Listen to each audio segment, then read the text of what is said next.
آخری حق محبت اصحاب رسول صلی اللہ علیہ وسلم، محمد صلی اللہ علیہ وسلم کے صحابہ، ان کی محبت۔ آئیے آپ صلی اللہ علیہ وسلم فرماتے ہیں لا تسبوا اصحابی، میرے صحابہ کو گالی دیتے ہو، گالی مت دو، تمہاری حیثیت کیا ہے؟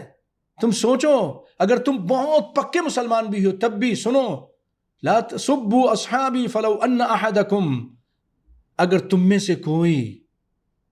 سے کوئی ایک انفق مثل احد ذهبا، تم احد پہاڑ کے برابر اگر تم سونا خرچ کرتے ہو، ما بلغ مد احدهم ولا نصیفہ، ان لوگوں نے نبی کائنات صلی اللہ علیہ وسلم پر اس وقت ایمان لائے جب ایمان لانا بہت مشکل تھا، ساتھ دیا، بڑی مشکلیں اور بڑی تکلیفیں برداشت کی، اگر وہ لوگ ایک مٹھ کوئی جو خرچ کریں، کوئی گیہاں دیں، کوئی اور چیز دیں، یا وہ آدھا مٹھ بھی اگر خرچ کرتے ہیں، تمہارا احد پہاڑ کے برابر سونا اس کا مقابلہ نہیں کر سکتا۔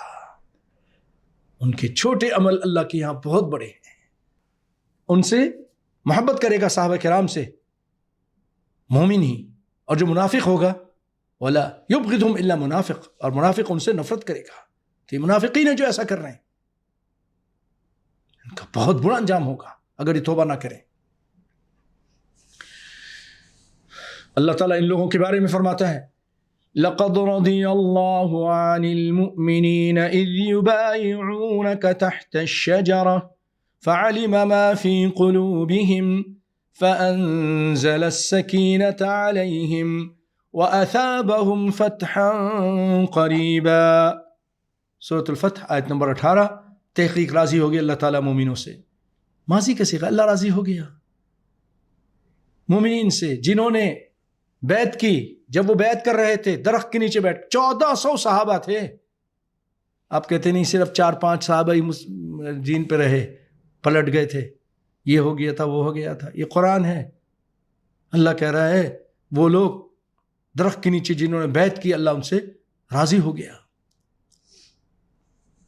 فَعَلِمَ مَا فِي قُلُوبِهِمْ، اللہ کو پتہ چل گیا کیا ان کے دلوں میں ہے، دل کے حالات، تبھی تو اس نے پھر ان کے سکونت نازل کر دی۔ تو پیارے بھائیوں، یہ سب اللہ رب العالمین نے ان کو مقام دیا ہے۔ ان کو گالی دینے والا، لعنت بھیجنے والا خود لعنتی ہے، خود بہت بڑا بدبخت ہے۔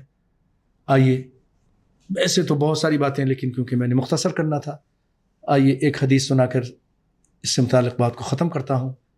سیدنا عبداللہ بن مسعود رضی اللہ تعالی عنہ کہتے ہیں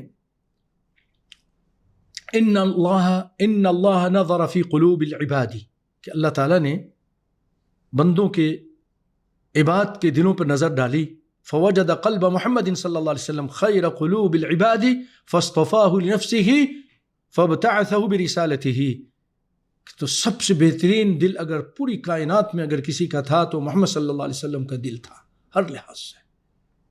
تو اللہ تعالیٰ نے اس کو اپنے لیے چن لیا، اپنے نفس کے لیے، فاصطفاہ لنفسہ، خاص کر لیا اپنے ساتھ، فابتعثہ برسالتہ، اور ان کو رسالت کے لیے بھیج دیا۔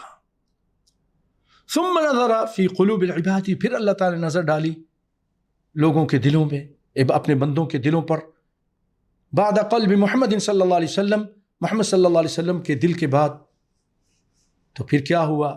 فوجد قلوب اصحابہ خیر قلوب العباد، تو اللہ تعالیٰ نے محمد صلی اللہ علیہ وسلم کے بعد جو سب سے بہترین دل تھے وہ صحابہ کرام کے دل پائے۔ فجعلہم وزراء نبیہ، اللہ تعالیٰ نے ان صحابہ کرام کو نبی کے وزیر بنا دیا، نبی کا وزیر بنا دیا، یقاتلون علی دینہ، اور وہ اس کے دین کے لیے، اللہ کے دین کے لیے، اس کے دین کی سربلندی کے لیے قتال کرتے تھے۔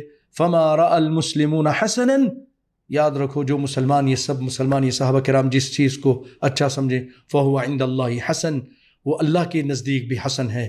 وما رأوا سیئا فہو عند اللہ سیئ، اور جس چیز کو برا سمجھیں سارے صحابہ تو وہ بھی پھر بری ہے۔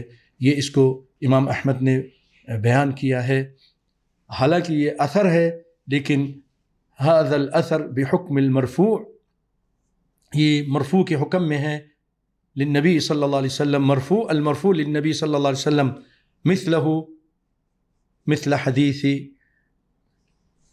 یہ ایسے ہی ہے جیسے یہ نبی صلی اللہ علیہ وسلم کی حدیث ہے، کیونکہ یہ غیب کی بات ہے اور غیب کی بات صحابی اپنی طرف سے نہیں کر سکتا، نبی نے بتایا، ان کو بتایا ہوگا تبھی وہ کر رہے ہیں۔ اللہ تعالیٰ سے دعا ہے کہ اللہ تعالیٰ ہمیں نبی صلی اللہ علیہ وسلم کے حق کو پہچاننے اور اس کے مطابق عمل کرنے کی توفیق عطا فرمائے۔